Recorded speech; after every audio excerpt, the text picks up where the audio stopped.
Abuja. Oh, Hello, good evening from here. My name is Paul, and you are welcome to Opinion Sharers. Today, we are going to be talking about Nigeria still, and there are so many things that have been happening recently, especially in the realm of politics. We'll be talking majorly about the quality and perhaps quantity of the politicians that we have in Nigeria. Uh, Fucking, we are going to be touchlighting people like Femi Fani-Kayode and co. I saw a video. Somebody sent two videos to me actually, and these are videos that had to do. One of them had to do with uh, FFK's meeting with Nnamdi Kanu, where he talked extensively about President Buhari. And there was another one again of him visiting Igbo in Ibadan. So I'm going to be playing the two videos for us, and then we'll be talking about it and a few other things that's happening as we progress towards 2023 election.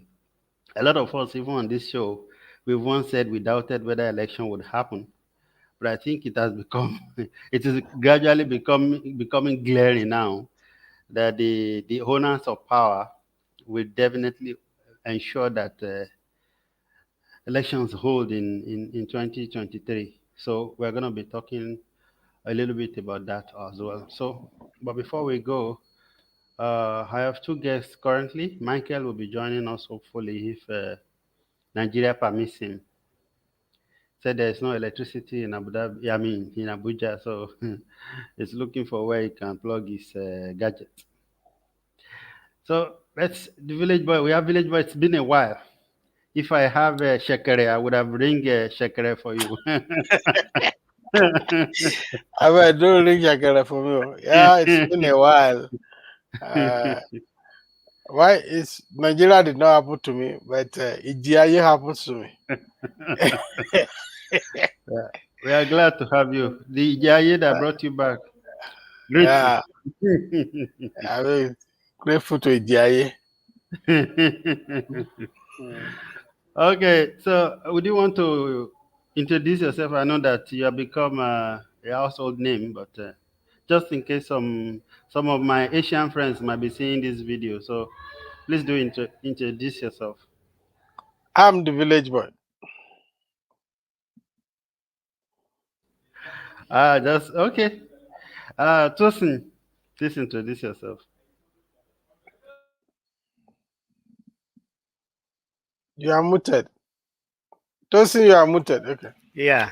Hello, friends. Good evening. I'm Oluwatosin, and I'm a citizen of Nigeria, and I like talking about Nigeria also. I believe the business remains the same. It's a business of monkey see, monkey do.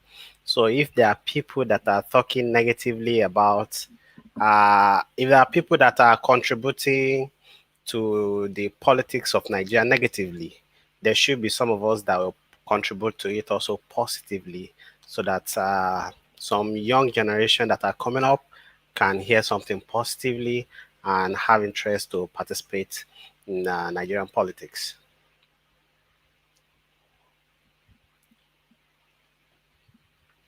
Paul, you are muted too. Okay, thank you, Tosin. I was trying to bring in some a picture which with which we will start the discussion. This is the picture.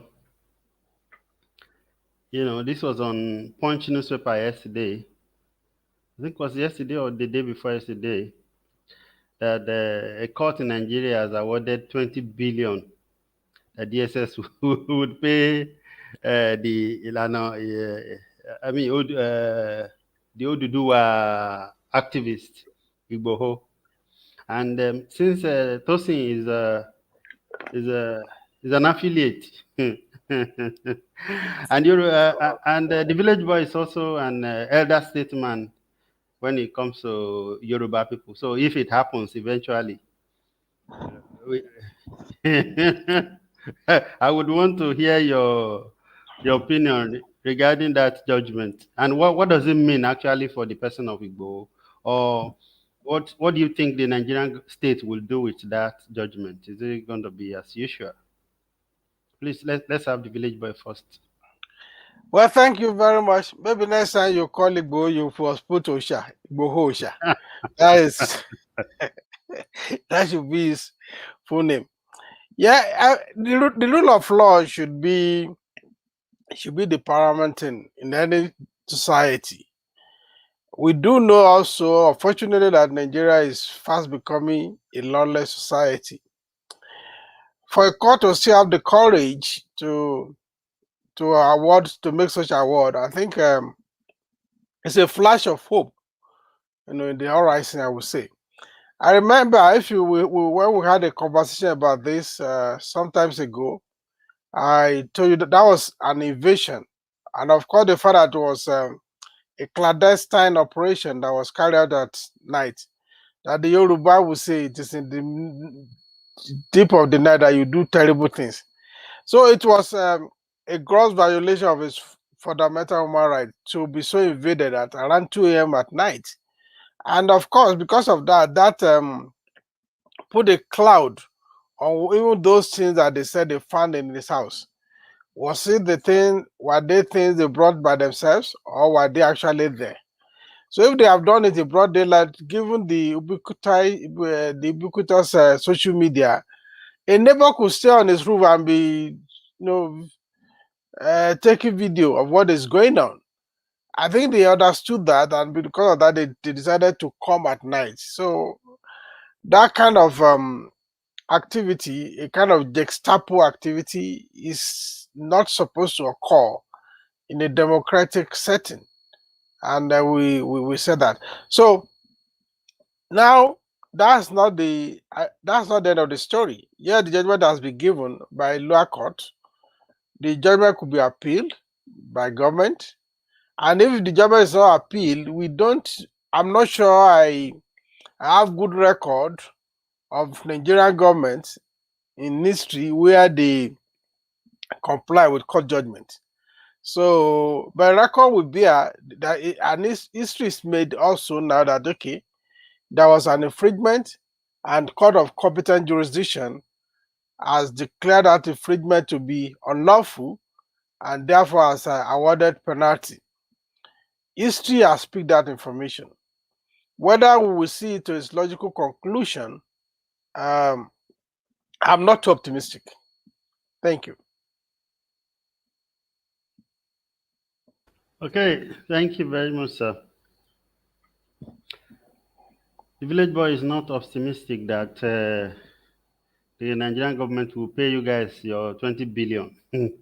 Tosin, are you optimistic? Yes, it's absolutely right. Nigerian government in recent time have made themselves above the law.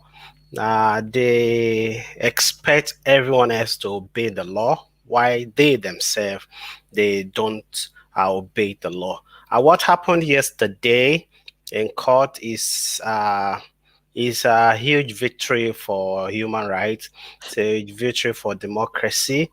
Uh, Even if we don't have democracy in Nigeria, we just pretend to be having that, especially in the days we had now under the present administration that have since be demonstrating themselves as their tyranny and they are above the law. But what happened yesterday in the court is victory for every Nigerian, is victory for Oduduwa nation, is victory for everybody that have believed that one day there will be a Yoruba nation. It's a victory for Sunday, for Chief Sunday Adeyemo Igboho Osha. It's a victory for everyone, every Nigerians that are still with their conscience, because a lot of people are not with their conscience. A lot of people will still choose to support the government. But we will be looking forward to them complying with the court's rule, though the Attorney General has said they are going to appeal that. And like the village boy said, Nigerian government are not good in complying with court rulings, and especially paying of compensation to people. Some time ago, the NDLA arrested Baba Sue, Baba Babatunde Omidino, and he was detained for a number of days. And the hard drugs they said he took, they couldn't. Oh yeah, Betty. And the matter was taken to court, and the court asked the government to pay him some amount of money. But till today, that money has not been paid. Even that situation wreck his career, and that situation, since after that time he has not recovered from that case. After then, nobody wants to work with him, and that compensation, had it been it is paid, will have compensated him and make him go on in life. But we have a nation that the people in the realm of power, they they are not law abiding people. So we look forward to this case going forward and see how it will end.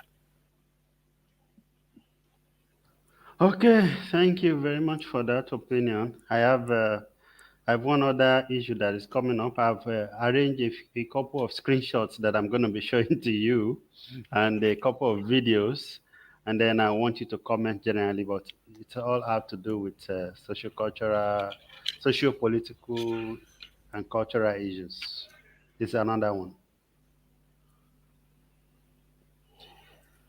So you can see that the the Gombe Khan chairman was suspended by Khan 2 days ago, and it was reported that the reason why he was suspended was because he congratulated the minister for uh, digital economy, Dr. Pantami Isa Pantami, and you know, it was really trending 2 3 days ago that the Khan went online, I mean, on air and suspended their man there in Gombe.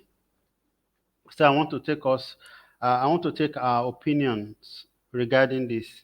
Again, I'll start with the village boy. What do you think about the congratulatory message and Okay. the Yeah. person of, Sorry. Go ahead. okay, and the person of Pantami, as well as the CAN, the National Association, Okay. and the position they took? For perspective, he was congratulated because he was made a professor in a university, maybe which he may not have even visited, let alone teaching. So, so, so, so, so I think it's bizarre that a serving minister who is not a part-time lecturer or a visitor or and playing any role in I think it's Imo State University, and the government of Imo State, in its magnanimity, decided to make him a full professor. You see, it is circumfancy unlimited.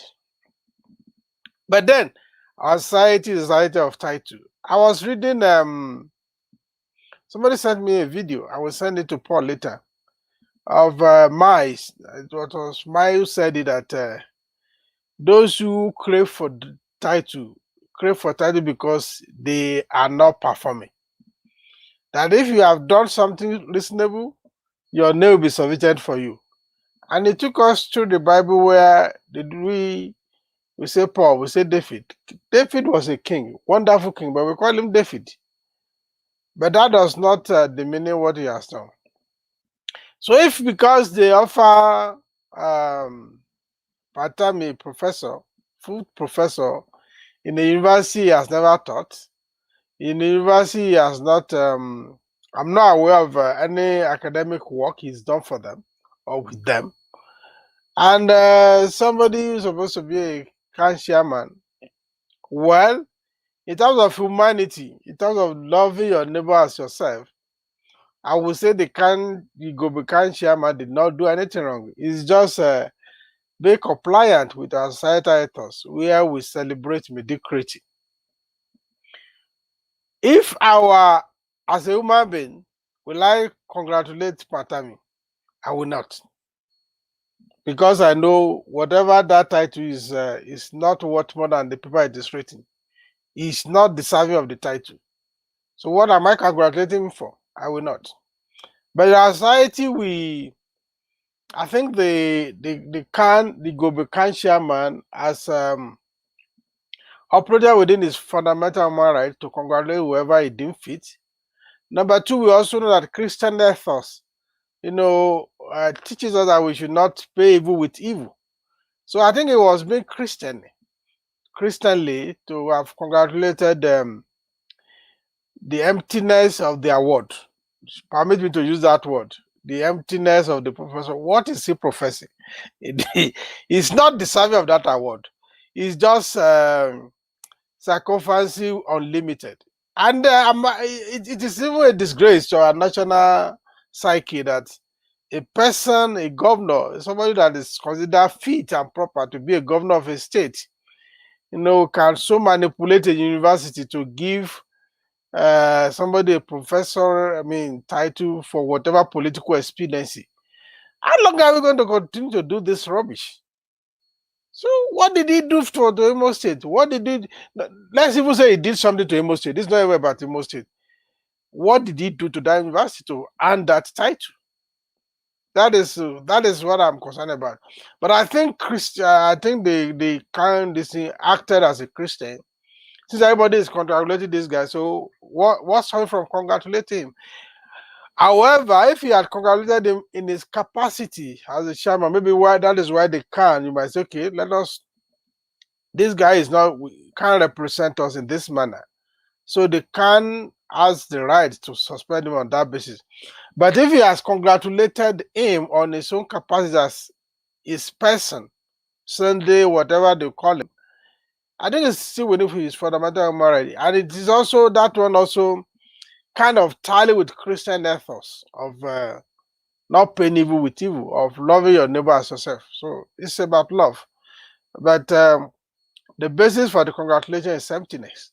Thank you. You are muted, Paul. Oh, okay, thank you, sir. Now, Michael, you're welcome. Yeah, thank you. Good evening. I'm Okay, very sorry for joining late. Thank you. No worries, we understand. Somebody here, Mary Fisayo, is already Fikayo. When we were saying Michael is coming, he also was supporting you that there's no power in Abuja. Oh, I said now, wow. Anyway,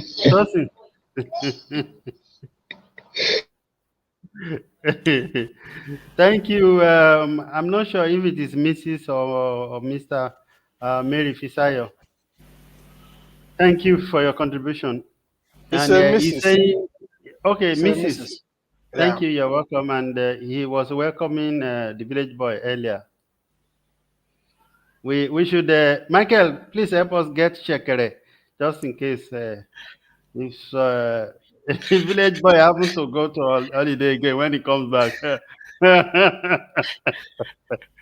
Tosin, what's your comment on the Patami professorship? The governor And the of can response as well. Canada, they have responded well. It is mediocrity to think of congratulating Pantami on an award or professorship that is not worthy, that he has not worked for it, and just come as political boot licking process. The governor of Imo State, the governor of Imo State and governor of Ebonyi State, these two guys, I am still trying to know what is deep inside of them because of some of their comments these days and because of some of their moves. Imagine somebody bringing Buhari from Abuja to Imo State to commission uncompleted building, uncompleted road. And Baba in his graceful, gracious incompetency, didn't even know what he's going to the state to do. He just get there and he's shown, and he's saying, next time I'll be careful of your invitation. Talking about the Christian Association of Nigeria suspending their state chairman, that is the best thing to do. We shouldn't pay evil with evil, yes. At the same time, we shouldn't celebrate mediocrity. People that doesn't want an award should not be getting it. And if they are getting it, we as Christians should not be pretending as what they have gotten is right. So if the state chairman cannot comport himself, even in a position suspending him has given a kind of respect from me. So I think they know what they are doing. It is only the president of Nigeria that will put people in a particular position and they will be messing up in that position and he cannot remove them. And he doesn't even know what they are doing there. But so if their state chairman is misbehaving in his capacity, in his position, in the position he's given, if he's misbehaving and promptly they have removed him, that means they as an organization, they know what they are doing. Okay, thank you. This one I'm going to excuse Michael for this one because he didn't even see that slide. So I'm bringing up another slide. I think I would appreciate if you allow me make a comment on that as well. Okay, go ahead, please. Yeah, thank you once again. Good evening, our viewers. I'm Michael by name, and I apologize for joining late. It's because Nigeria is happening to me at present. On issue of let me say Pantami, I wouldn't love to put the prefix for reasons best known to me, because I've had opportunity to read extensively the commentaries of Professor Perogi, one of the eminent scholars that Nigeria have in Atlanta, and he has condemned in entirety the title bestowed on Issa Pantami. And meanwhile, he made us understand that the professor of whatever he may have been awarded, I think cyber security, is questionable because he never got his PhD in anything related to cyber security, as it were. And he's an administrator, is an administrative person. He got his PhD, I think, in the social sciences. And he had very limited and very unrecognized publications on issues around cyber security, as it were, which actually leads us to ask ourselves this question of how eroded the system has gotten backward we are. I mean, how progressively backward we are moving. Permit me to use that language, because when you are looking at one, the other angle you turn your eyes, you'll be seeing 10, and you are surprised for that matter doing all of this. However, I am not surprised in the sense that the academic environment in Nigeria has been heavily politicized in the sense that because of religious inclinations, because of cultural inclinations, we have seen people dish out academic titles to their family members. And I can say this because the University of Ilorin, where I got my master's, this was the basis of a contestation at a time when one of the vice chancellor was busy awarding professorial titles to people that are not even qualified. And we cannot continue to bastardize our educational system in such a manner and expect our society to get better for it. No, we cannot continue to put round peg in square hole and expect a better result. No, it is not possible. And little wonder our system as a nation is malfunctioning. And on the issue of the Khan, I think which state chapter now that congratulated him, I think the Khan chairman deserved that knock. It's one of those things we should congratulate him on,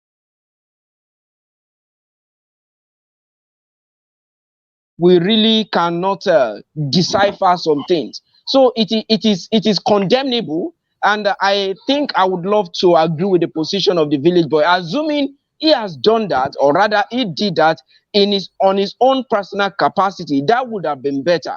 But doing that on the name of Khan, it's all somewhat questionable, which leaves us to wonder that we are not being constructive in some of the things we do as a nation. So enough of sentiment, whether cultural, whether religious. We should do away with all of these and be very objective when we are bringing any issues to table. Thank you for the opportunity. All right, thank you, Michael. Now, this one is particular of interest for me because uh, according to some media houses, uh, Uncle Bajabi Amila has become suddenly interested in talking to the media. It was believed that prior to now, he was media shy, according to Dr. Abati. But now he has been on in the news for consecutively. First of all, challenging the media, that the media is not reporting very well, or they are perhaps partly responsible for the bad name of Nigeria. And then the I think he was interviewed. Maybe some people suspected he might want to contest as governor of Lagos State, and he denied his having interest. And then, before you know it, this one. So that's why now he has said he wants to sustain advocacy for youth inclusion in governance. So I'm going to first of all give Michael an opportunity, because he's a youth himself and is a youth advocate. So, Michael, do you think this uncle is fighting for people like you? Thank you so much. On the issue of, let me call him by his full title now, Right Honorable Femi Gbajabiamila, the Speaker of the House of Representatives of the Federal Republic of Nigeria. I think it's one of the things we see when we have leaders that are not people friendly. Friendly in the sense that they don't speak from the angle of from the citizens' point of view. Yeah, and I am privileged to say that privileged in the sense that I've been involved in some works recently revealing the performance of the National Assembly members.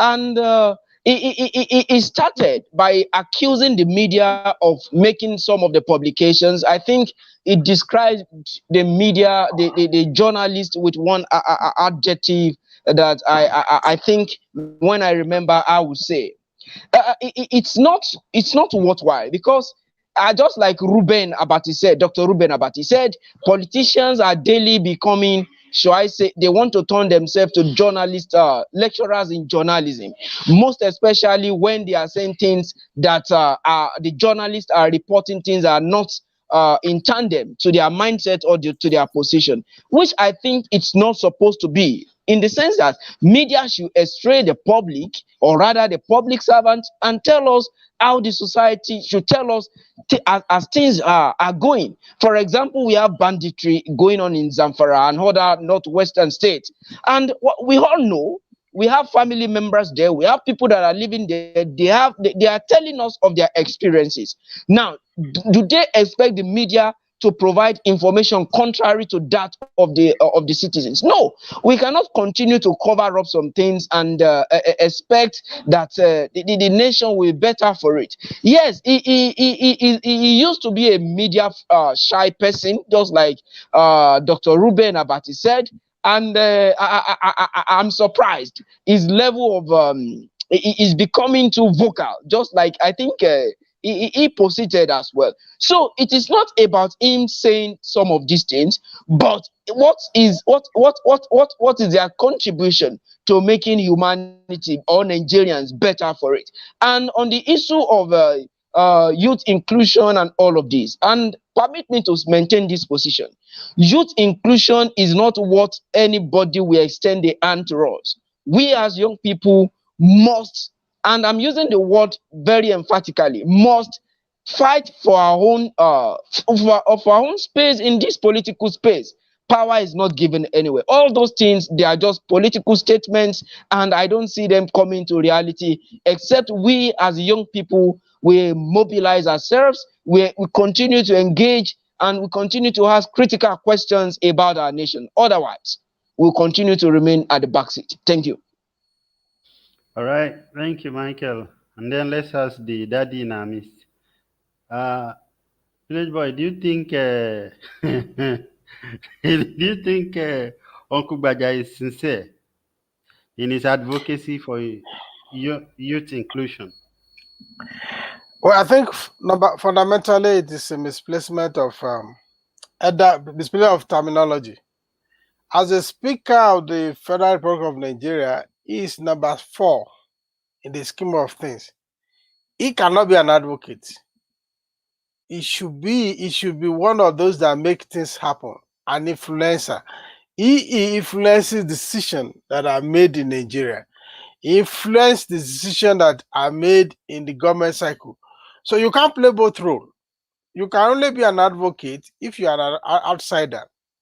It's just like you are a team captain. You are playing on the football field, and you now saying that you will make sure that the game is where I mean that uh, only the right penalties are awarded. That is not your role. His role is not uh, as long as he's on that seat, as long as he's in the National Assembly. His role is not to be an advocate. His role is to be a decision maker. His role is to influence decision in favor of the youth. So how many youth are employed in the National Assembly by him? How many youth are given responsibility by him in the in the House of Rep that he is superintending over? So those are the issue with that. Those are the basis on which we can judge him. Calling himself an advocate is like playing to the gallery. So, having said that, I'm also not unconscious that sometimes we use terminology that sound good, sound nice in Nigeria just to for whatever reason or purpose or intention. So I think maybe he likes the word advocacy, and he believed that if he come out with that word, the youth might be clapping for him. So anybody who is close to him to send the message to him that his job is not to advocate, his job is to influence, his job is to make this thing happen. He has to demonstrate to us how he has empowered the youth based on his position, because he is in a vantage position to empower the youth. How many youth has he empowered? How many youth has he given responsibility? So that is what we want to hear from him. Advocating, that's not his job. It is the job of those of us who are outside the government to advocate. The job of those in government is to influence decision or make decision. And he has the privilege to make decision about the youth. He is in a privileged position to make, far-reaching decision about youth engagement. Has he done that? If he has not done that, then please help me tell him that he cannot be an advocate. Thank you. Okay, thank you, sir. I hope Uncle Bajabi Amila hears the village boy loud and clear.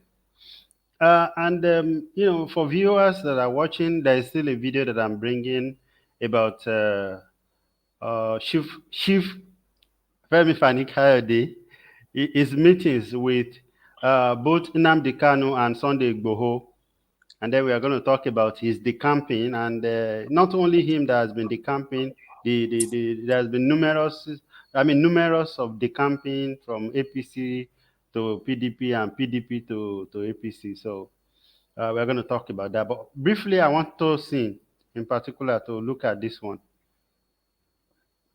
Uh, this is Umar is saying, Southern governors, be your brother's keepers. Ebonyi won't implement the VAT collection. What do you think? The VAT collection, I observe that states that are buoyant enough and they have good VAT amount, they are the one leading they are the one fronting the VAT collection campaign, and some states that their VAT collection is not that huge seems running back. What is happening regarding this VAT collection is actually interesting because the change they don't want to implement is now happening to them. The country is vast, and like I've said before, this Ebonyi State governor and Imo State governor, they have something in their mind with all their comments and their moves recently. When the time comes, we will know all this because we are moving gradually to another election year, so everybody can start hoeing to themselves now, so that things will go out well for them when eventually the time comes. So coming back to the VAT collection and all that, in the whole world, it is federal government that collects VAT. The only problem we are having in Nigeria is because the ratio in which this VAT is distributed is not good enough. We have states that are bringing huge amount of money to the table, receiving few. And we have states that are not bringing anything to the table, that are receiving much. And that is why the fairness is not there. That is why some governor from the south, some of the southern governors have seems to be challenging the VAT law and all that. But it is very interesting now that the issue is in court. And as we have it in court now, we can test that law in court if it is right for the federal to collect it or the state to collect their VAT. State governors that are parading themselves to start collecting this VAT too, they have a point. They have points, and it's just everything just boils down to how the country has since been divided on ethnic line, political line, religious line, and what have you. Because now people can start talking about Kano Isba destroying drinks, why Kano State and others, Sharia state can collect VAT made from other states from the sale of same item they are destroying in their state. And it is just this Sharia states also not applying wisdom in what they are doing. They can just put more tax on these alcoholic drinks that whoever wants to drink will have to pay more. By that, they will regulate people from drinking it, and those that have to drink it will pay more. So the Ebonyi State governor should just relax and speak for himself. He cannot persuade people to pursue what they think is right and it's just. He cannot persuade people from pursuing what they think is right and just. He cannot persuade people, he cannot persuade other governor from taking a right and a bold steps. If he cannot take that step and other people are taking such step, he should just leave them. Let the law take its course. At the end of the day, if the court can judge it well, fine. Or if it is to sit down and dialogue on it, that will create solution. But as we have it right now, the collection and the distribution of VAT in Nigeria is not just enough, and something just need to happen and put things right. Thank you, Tosin. Village boy, I want you to look at this one because you're an accountant, and I want you to help us understand the logic. And you know, we've not had you, or we've not had. I don't think we've had opportunity to really discuss the issue. So Yeah. here's your table, sir. Yeah, we have not discussed the issue. Like we said, I have disappeared from there. But let me first quickly correct the impression that Tosi gave. Tosi gave a wrong impression. Maybe it's perhaps it's a slip of the tongue. He said that all over the world that it's the federal government that collect VAT. That is not true. VAT or any of its derivatives. In some places they call it state sales tax. In some, like Canada, we call it GST, good and service tax. It is a residual tax. The VAT, which is a consumption tax, goes to the states or jurisdiction where those items are consumed. And if you look, I listen good enough. My former boss, who was the chairman of the committee that actually, you know, was set up to harmonize sales tax in Nigeria, which gave birth to VAT. Chief Emmanuel Ijewere had already intervened and said, look, when they were given that assignment, they were given the assignment so that we can have a standardization of VAT across the states. And that was during Babangida era. And when the report was given, it was the states, based on their report, that were supposed to administer VAT. But Babangida decided to make it central, to make it a federal issue. So, ab initio, everywhere in the world, VAT belongs to the states. Either it is a state or a province. That because it's consumption tax is what they are collecting from people from consuming certain types of goods. So I want to create that impression. Now we have a challenge here. The most federal constitution that we had was in 1963. That is the Republican Constitution. As at the time of that constitution, VAT was not in contemplation, so it was not included. So the constitution that gave rise to this was the one that Babangida made in 1983, which was largely part of what were given in 1999 again. So it was a kind of hijacking of the work of the committee that was set up to harmonize sales tax, to standardize sales tax in Nigeria. But because the military government then decided to make it, to take it away from the state and put it as a federal system, that is why we have these challenges we are having. And that I think, for once, if you permit me to say, I know this is like almost like a word, something that Wike has done something right, something for me, by my own judgment. This, if there's one that Wike has ever done right, is this VAT something. And I encourage his boldness, this thing, to come out and do this. And history will be kind to him. No matter how it is going to end, history will be kind to Wike, that yes, he took the bull by the horn. So, sentiment apart, VAT should revert to state. State should be the one administering VAT.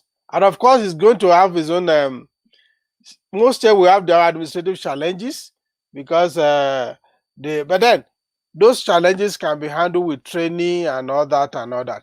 So what Wike has done is right. And I am glad that Sanwo-Olu has also taken the courage to follow suit.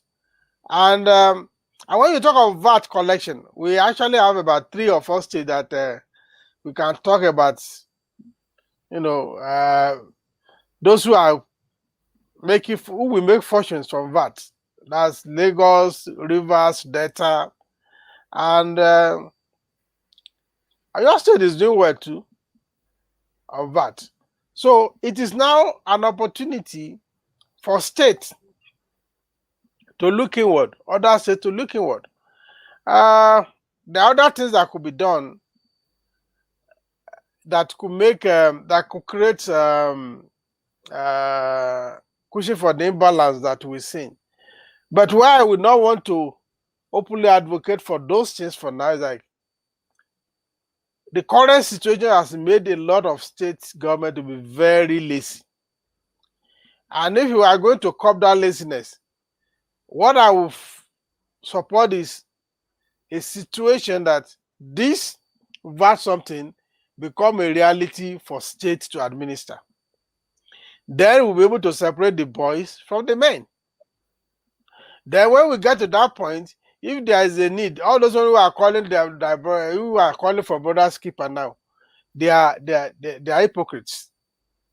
It is now that they have a brother is giving you this kind of trouble that you're seeing today. Hey. He's in crisis, right? So it is now because like I used to tell Paul that look, this is like a case of a stolen honey. That when you have stolen honey, you will not want to remove, you will not want somebody to take it away from you.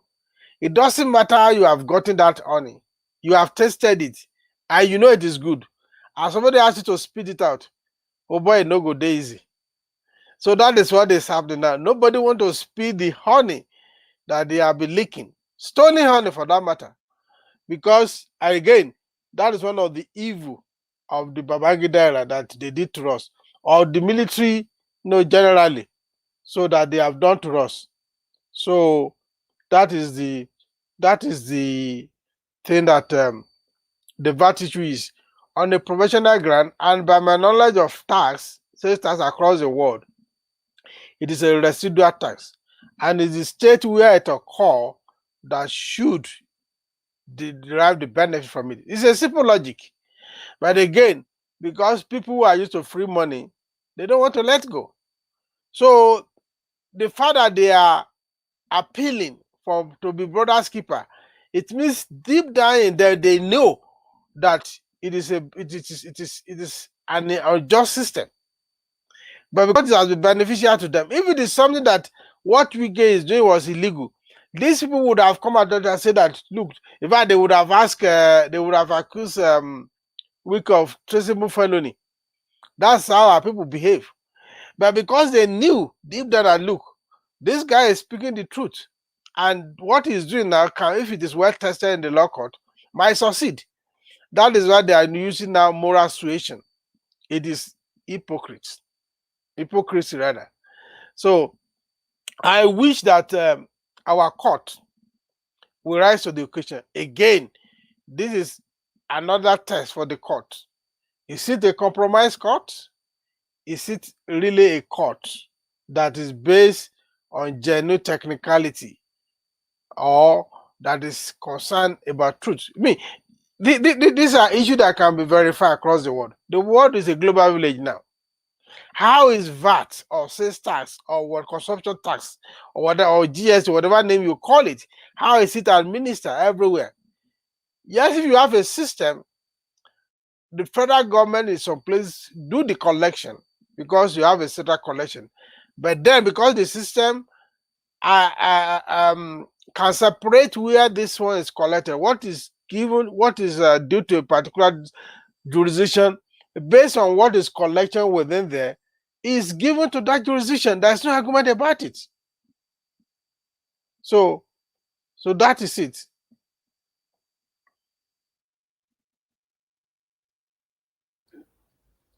All right, thank you, sir. I was actually trying to get that video, but then since I haven't been able to get it yet, I have I have something else here that I wanted to share. Just give me 1 seconds. Viewers, I'm trying to produce that video of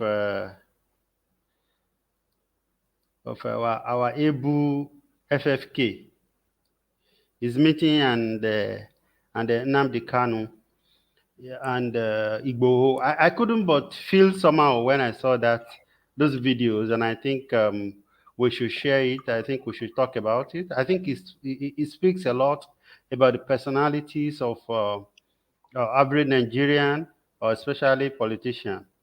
But I don't also want to believe that all of them are like that. But then, you know, it's just an issue for now. But So, I but I think the want to, video have okay. The yeah, video has circulated well enough yeah, okay, yeah, it does. So, what do you think about this, Village Boy? about Unga baby. No mind me. Yeah, today Ngozi is one Dr. Ngozi Okoye-Iweala is one of our greatest exports, greater than petroleum. So, and you cannot but feel that proud as a Nigerian, for what she's doing. Again, two things are important about Ngozi because Nigeria is a patriarchal society. That a woman, that was one, if you, I don't know, you guys have read my book. There was an article, there was a poem I was advocating for a woman presidency. If you have read my book very well. And then it was about the sleeping whatever. There's a chapter like that. So it is a great pride as a woman that Ngozi is representing us as a Nigerian, as Nigerians. So it might be that what we need in Nigeria might be a woman presidency to bail us out. I don't know. That's on my own way. But there is no Nigerian that is who has the right blood flowing in him that will not be proud of what Ngozi is achieving. So I am glad to read about it. And one of my friends on Facebook, Yaya Balogun, also, you know, posted something very beautiful about it yesterday. Yeah, we we we should be glad that we at least, despite all the bad blood label, this is a good relief, to to all the label we saw as Nigeria. But again, the world power now will call her American Nigerian or whatever they will call it. So they will put the America behind Nigeria American or whatever. They will put that America to say that okay, this guy is different because he has the American touch. But then the blood is still thicker than water. Yeah.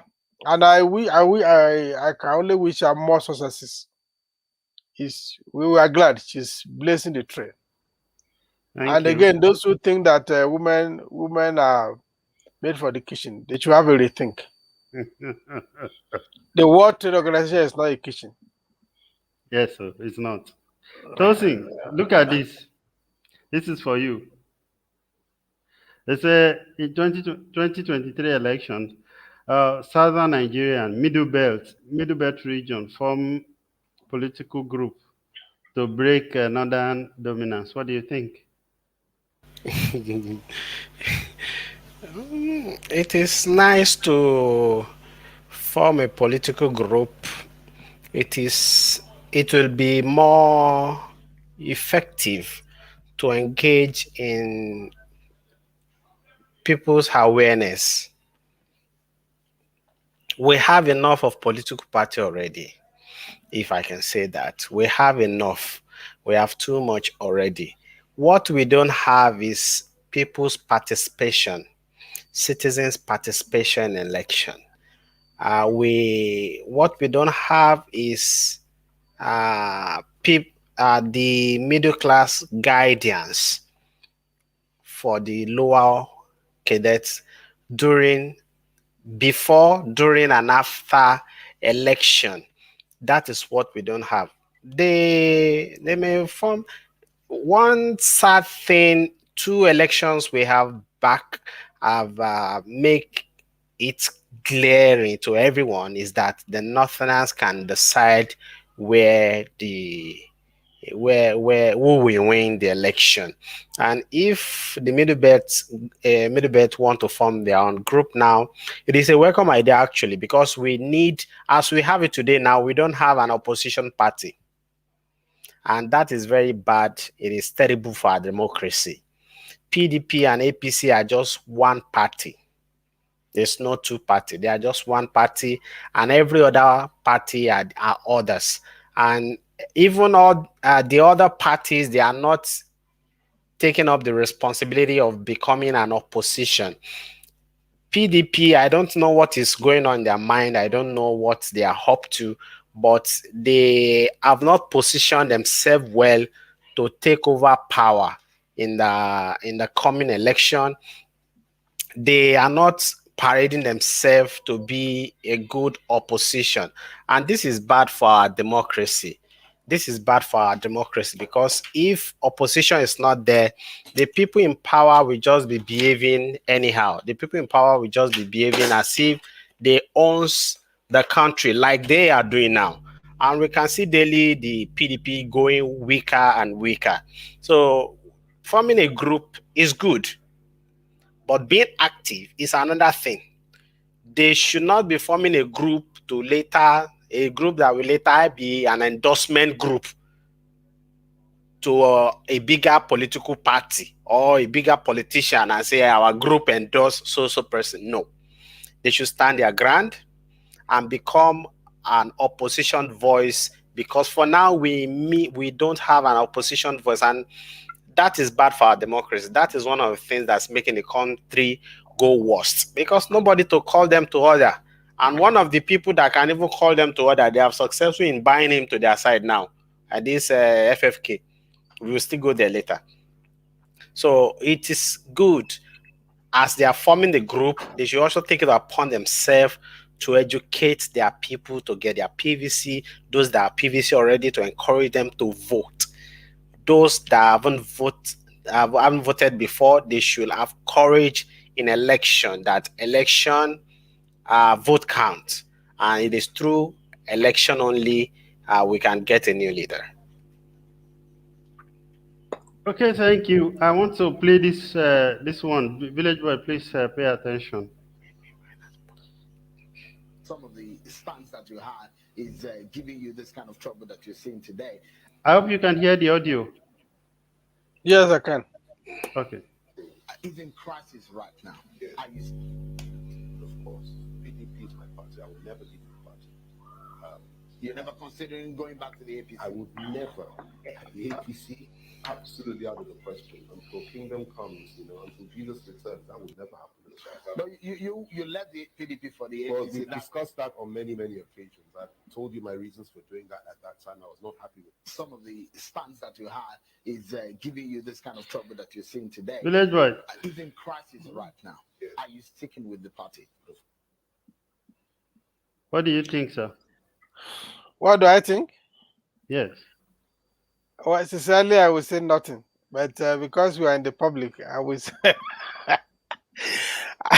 nothing. Because am I surprised? No. You're not surprised. Why should I be? There are two things here. Nigeria, like I was telling you that day, PDP and APC is like room and a parlor. So sometimes when there is heat in the room, you come to the parlor. When there is heat in the parlor, you go to the room. That is how Nigeria politicians will behave with PDP and APC. So they are the same. It's just exchanging of baton. That is one. Number two, anyone who knows FFK and that person is complaining, that person, I will say, if I have the power, okay, let's take this person for evaluation first, mental evaluation. If you think that FFK, we honor his own word, even in this word that the records are kept. He left PDP, he joined APC, and he was singing Tinubu praises to high heaven. Then he left and called APC Party of Demons and moved back to PDP. that we should drag this country back. A man with a pitiful and So the truth is that even when he started visiting, many of us were watching that. We are looking at him. When he started visiting Yaya Bello, and he started saying, "My brother, Governor Yaya Bello," we say, "Okay, we will see where this will end." Is he not the person who has called Patami this morning? Patami that he has called the worst terrorist, as linking with all terrible names, even quoting Bible at some time. Did he not say that his brother, Professor Patami, they invited him for dinner in his house yesterday? I read that on social media today. In fact, on his Twitter account, he wrote that today. I read it a few hours ago. The same person that was devil a few months ago, demon, blah blah blah, all those things, and that they will fight him to the last drop of blood in their vein, has become his brother, the professor today. Look, should we waste our time discussing FFK? I don't think it's necessary. It's not necessary because by discussing him, you are assigning to him the relevance that he doesn't have. I'm sorry, I'm not trying to demean him. What is even his electoral value? I think he too recognized that he's going to join APC from Abuja, not from Ife. Can he win his ward? Of course, we know this is. Look, can we not discuss this? Which we discuss FFK? It's a waste of time. I'm sorry. Village boy, you actually, I don't know. Anyway, let me play this one for Tosin. And the reason that I want to play this is because he is standing with the president. for a man that believes that we should drag this country back. A man with a pitiful and disgraceful record. When he was in power, he locked people up, he created people, he killed people with retroactive legislation, he carried people on the streets of London illegally, turned Nigeria into a pirate nation, a man that looted PTF. And I say that because the report, I was in government when the Haruna Adamu report was filed. I discussed with President Obasanjo at the time. I know what the president told myself and Aki Oshutoku privately. If not for the fact that the main person in that report, that is a man by Siraju, an in-law of Buhari, dropped dead the day that we decided to prosecute Buhari for it, that man would have been the key prosecution witness and Buhari would have been in jail by now. The truth of the matter is that he was very corrupt, and that Siraju report, the PTF report, absolutely indicted him. A man that when he, I will finish, a man that when he was Minister of Oil in I believe it was in 1987 or thereabouts, President Obasanjo was the head of state at the time. It was in 1977 or thereabouts. 2.8 billion naira went missing under his watch. That's the equivalent of 3 billion naira today. A man that committed so many atrocities. Let me tell you something that he did that a lot of people don't remember. This is a man that converted all the currency that we had at that time and told everybody to convert their currency within 1 week, forgetting the fact that most northerners at the time dealt in cash, and most of them kept those the cash in their homes. They lost everything overnight simply because of Buhari's way. A man that sent so many people to jail for hundreds of years without due process, without any credible evidence. A man that... What about the tribunal that was set up? Listen to me. No lawyer attended...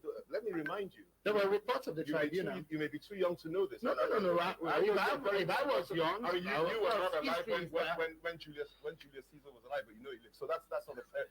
No. Let me put this to you. Sure, there were tribunals, but what I'm putting to you is that the only people that attended those tribunals were the judges or military administrators who were appointed by the government and the late Gani Fawemi.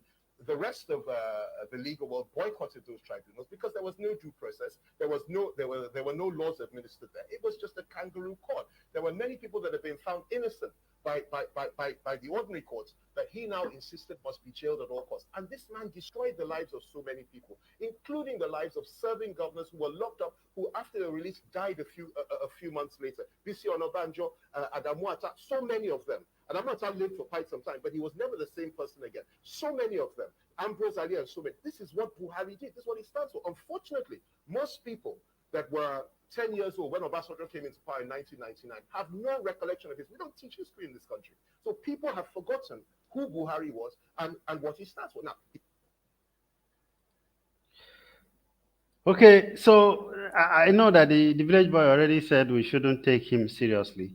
But do you think when somebody is saying this kind of thing, even village boy, but I want Tosin to respond first of all. Uh, Tosin, your audio is reflecting back.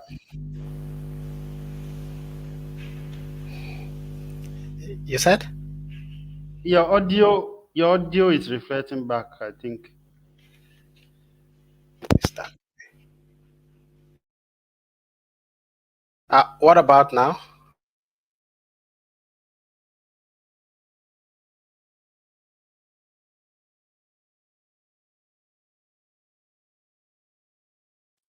You are muted. Justin, you are muted. Yeah. Is my audio good now? Yeah, it's good. Okay. Mr. Paul, you are muted.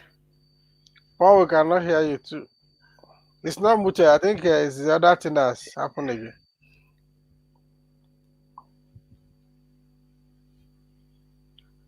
We cannot hear you.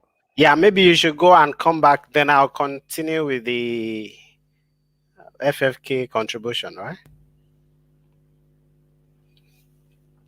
Okay.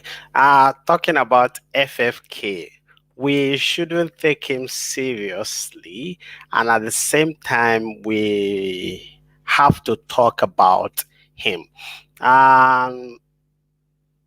He doesn't want the attention, yes, but he doesn't want the attention.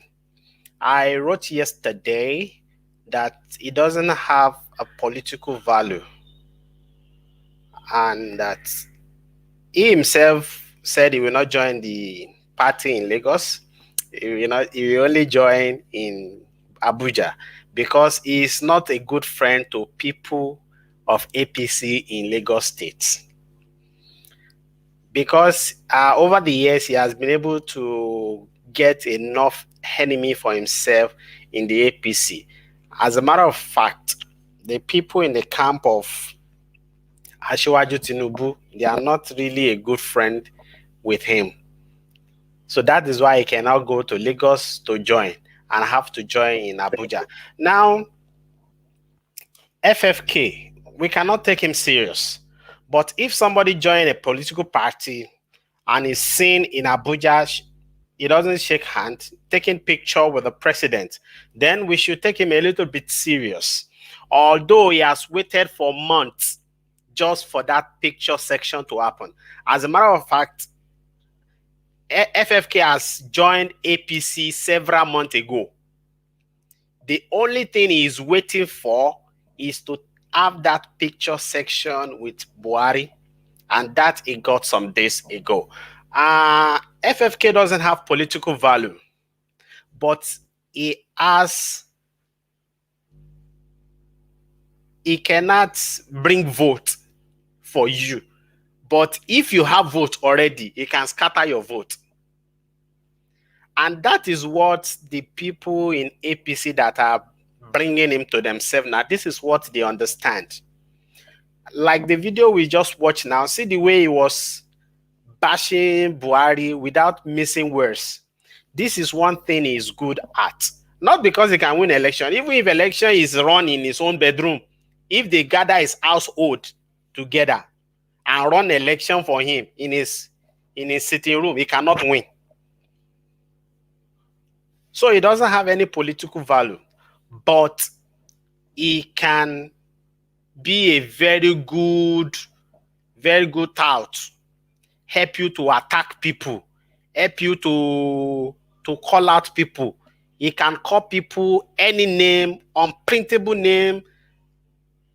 He has in the last 2014, 2015 election, the kind of names he was calling Tinubu. If I am Tinubu with that power, I will not sit down and look at him. But they know themselves, so it is up to them. So it doesn't have any political value going to bring in election, bring in votes. No, it doesn't have that. But he sure can, is a good guy politicians think if they have him on their side, they can use him as a tool to attack people on the opposition. And recently he's been one of the voice that is criticizing and standing as opposition to the Buhari administration and to the APC. So getting somebody like that to their party, they will feel relief now. Nobody to bash them. They will feel relief now. And talking about holding people to their words because he said he will never join, he rather die than join APC. FFK is just shakabula. It's just, it is Obasanjo that gave his manual out to people. And from that day, he has been reduced to zero. Obasanjo just sold that guy out. So even before the 2023 election, don't be surprised if he still left APC to go back to PDP. Don't be surprised. Because Okay. Obasanjo has told us. You see, you say he doesn't have a political value and all, and you and the village boy share that opinion, and I don't argue with it. But I just think this kind of politics that is being played out in Nigeria, maybe there are not many people like him, okay?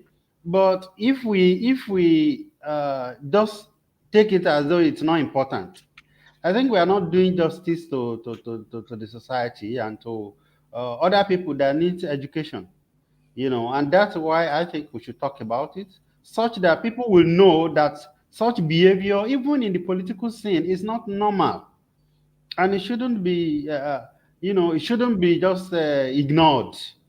And I want Village Boy to also, stay, make his views come to light, especially seeing him standing beside the president. Okay, so it matters. The same man you accused of corruption or going to $2 billion, and we have videos of it. Now, should we just assume that we didn't see that or that it didn't matter? I don't understand how we will normalize that or assume it doesn't matter, Gary. I think that's what gets us to where we are. Part of what gets us to where we are. Okay, thank you Maybe very much. We I want did us to not say round it up. doesn't. We didn't say it did not matter, but it's like maybe as that's what we call cost benefit analysis. But again, I also understand your sentiment that our job here is to educate people. We have not said that his behavior is acceptable. It is illogical. It is against anything you may call principle. No doubt about that. It's actually very disgusting. It's like speaking from both sides of the mouth. So his conduct, his speech have not shown any form of integrity. And all those things, I don't know, it could also be a role model to some people, but I don't see the what is modeling to people. This is not the kind of leaders we need. But there are people like him all over the place that are not, maybe others are not as popular as him. And again, they believe that we have, it is also a disgrace to our collective psyche. Maybe thank God for social media that bring all this in, that they say social media doesn't forget, the internet doesn't forget. That's bringing all of these things. So this is not a case of newspaper reporting where you can say, oh, somebody misquoted me. It's his voice, it's his word. We saw it and we heard it. Everything about politics is almost 98% abnormal. If let's just leave that 2% in case, everything we do is abnormal. Even the party that will welcome such a person to their food, knowing his pedigree, know what he stands for. And when you have a leader, so-called that party, that you call integrity personified, then you begin to query what is integrity to these people.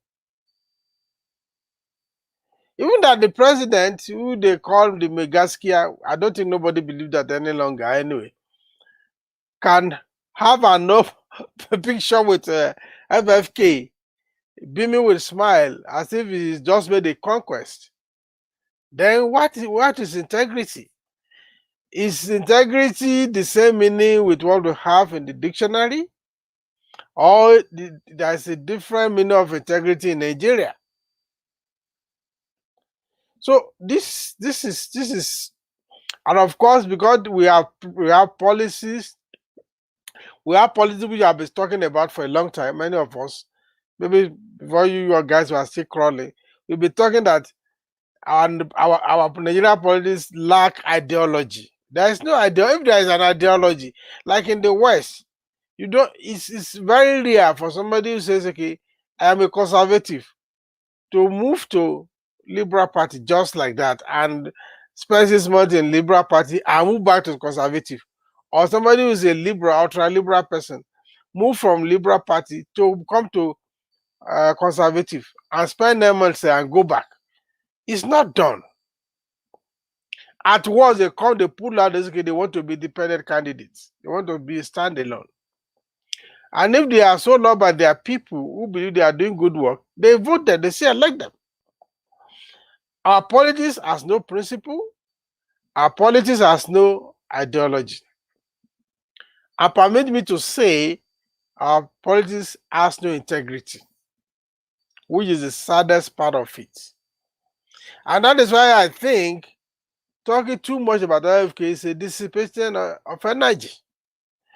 But also, I share Paul's sentiment that, okay, if we keep quiet because we don't want to talk about it, what if they say, I mean, even when you have told lies for so many times, people begin to take it to be truth. So yes, we have said on this platform, Opinion Share, we are going to give our view and about this thing. The FFK you have seen today,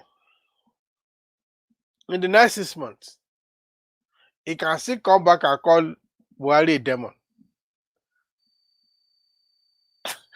So what will you now say then? Now he will say that God took him there so that they can see Buhari better. That's why God took him there. He will blame it on God, that is God that was leading him. But we know this is. You all know this is. Yeah, village boy. My point is that even though we know that that is happening in our society, but there should be some of us who will stand and say such shouldn't be happening. Even though we don't have, we don't belong to their political party, we should, stand against it firmly. And instead of saying, "Oh, let us discard him," there are people like that who will say, "Oh, it's not important." Then they'll begin to do things that would influence other people. Like Tosin always say, monkey see, monkey do. That's the way it is in politics, And the FFK has a huge following online, okay? And the media houses will give him opportunities to talk and all of those things. But we should make people realize that our society shouldn't even tolerate people like that. We should not normalize it by any means, And the only way we can do that is to criticize people who do that, who behave that, and including the president. I wouldn't even believe, I wasn't expecting that the person of President Buhari will be standing next to FFK, and despite all that he has said, and despite all of this, does it not matter? Do they think we don't have brain? We shouldn't, the people, even if the politicians are doing, if it is okay for them, we people should make them realize that it is not okay with us. Anyway, Tosin, let's have your... Okay. Okay, village boy, you still want to talk, but I'm thinking maybe we should just round up, Okay, let's round up. Yeah. I understand your point, and people are not taking him seriously. Though what he did should be condemned, it should be criticized. But who do you want to talk with? This someone that he doesn't. I have said before that even in his own sitting room, he cannot win election there. A lot of people that are following him, I'm sure they're not following because he's a role model. A lot of people just like the way he speak because he can speak and carry himself. And this is what happened when young mind, when youth are not coming out to participate in election, in politics. The only bad people around is what the youth will see and praise and associate themselves with. If somebody good is not there doing something that is right, that because see, whether we like it or not, a lot of youth are there. Some of them are political conscious now. Who will groom them? Who will groom them? So now this the level of grooming is not there. Young adults that should occupy this space, they only come out a year before election. Now, today, now, it's 17 or 18 months before the next general election. None of them is talking. By this time next year, they will be everywhere, traveling up and down, speaking good English, speaking grammar, motivating people up and down. That is not what we need. Politics is a full-time business. It's not a year before election. You just come out and start traveling up and down, bringing up ideas. Ideas don't win election in Africa. You need to get your hands dirty. People will not call you to come and take power like this House of Rep speaker is saying you want to give youth. People will not call you to give you power. You have to come participate in it. Get your hands dirty and grab power from them. But I guess we are going to find time to discuss that get your hand dirty that you're talking about. Yeah, we have to discuss that. How maybe next week or thereabouts. Youth participation in politics is very important, not just coming around every 4 years to run. A year before election, and you think you want to win. At the end of the day, you say they rig you out. They don't rig you out. It's what you have, they give you. They don't rig you out. You cannot be quiet about political education. You don't educate your people following you. People that are following last election, they are nowhere to be found now. Some of these are young adults. They just come to run for political office because they want to include it in their CV. Former presidential candidate. Toiling with the emotion, with the future of over 200 million people.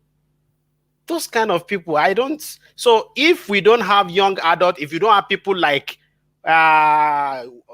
Showore, people like Magalu, people like Fela Drotoye, people like Sam Adeyemi, people like Aisha Yusuf, people like Ngozi, if we don't have them to be a good mentor and role model for youth politically, there's no how people like FFK will not be having a field day.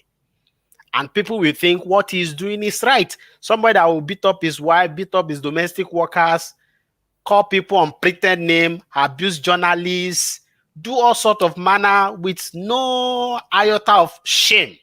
Though all of them don't have shame anyway. All of them don't have shame. From Buhari, even if Buhari can stand next to FFK, you can see the reluctance in Buhari. They cannot even shake hands. They are just standing like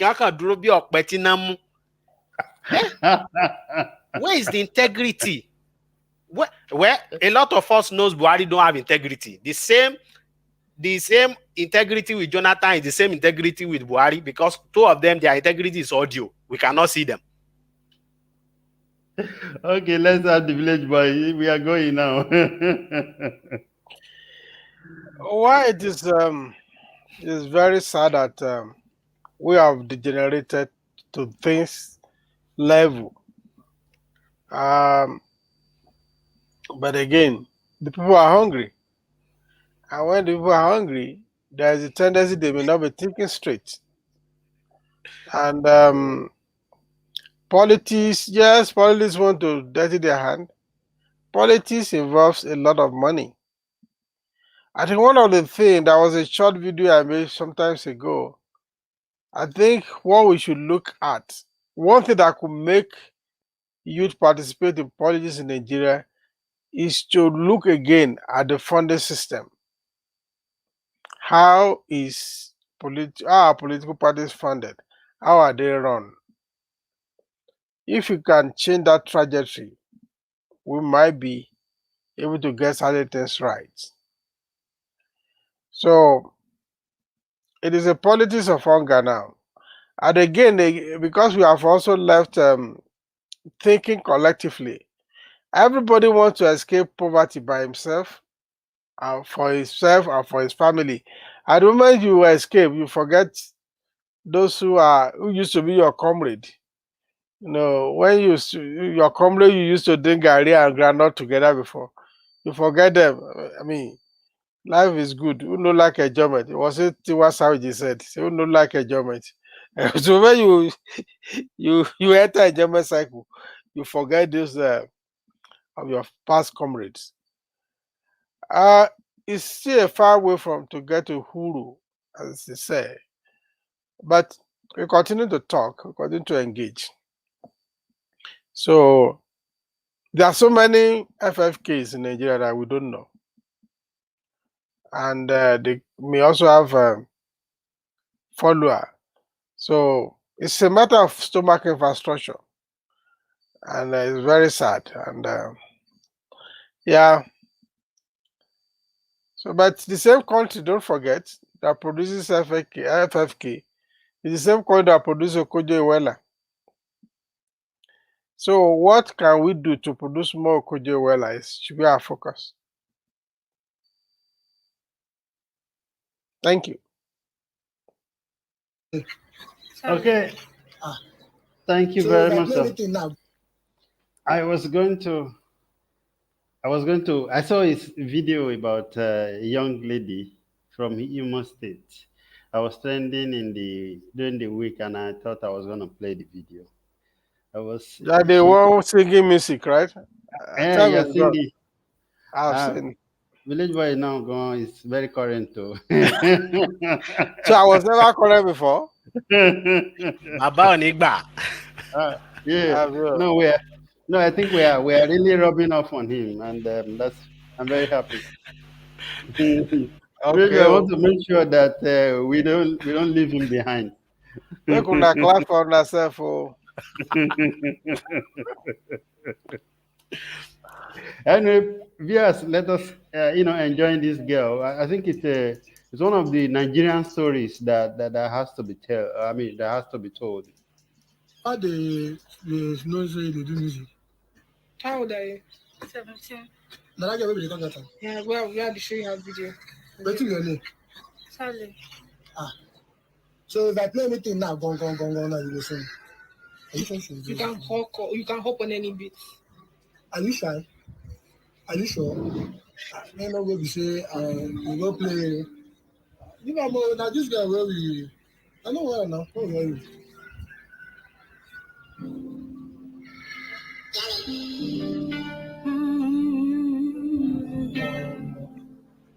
I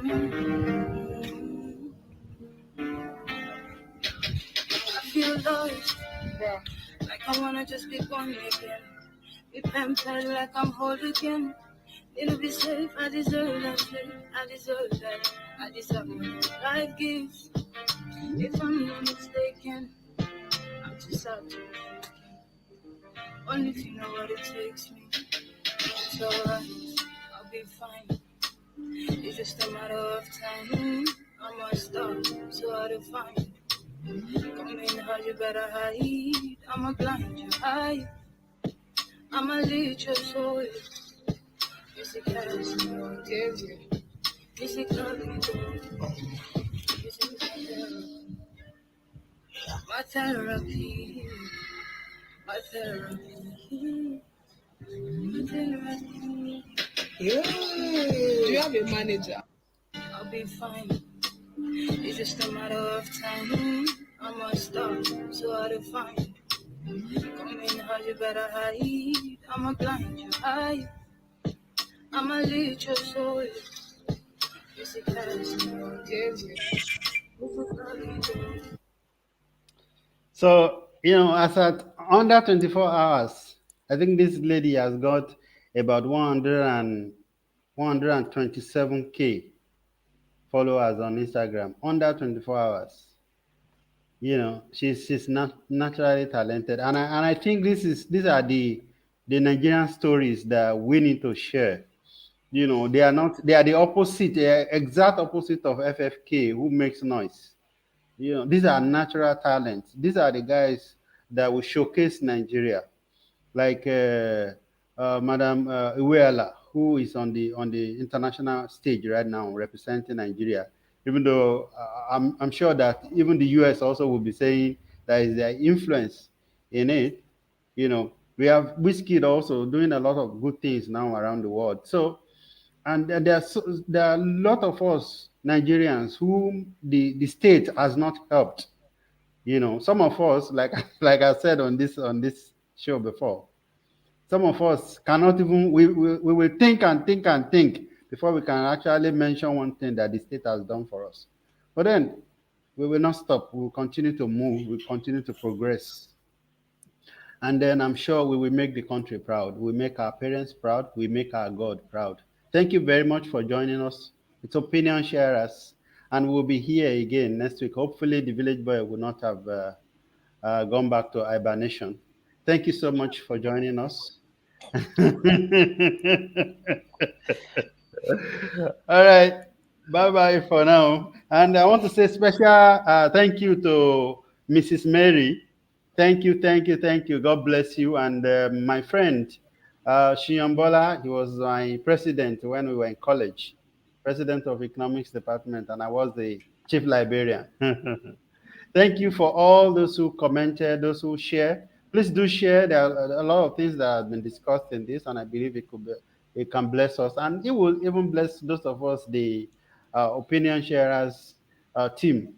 Thank you very, very much. And we say hi to Michael, who also Nigeria happened to him. So thank you, thank you, thank you. Bye for now.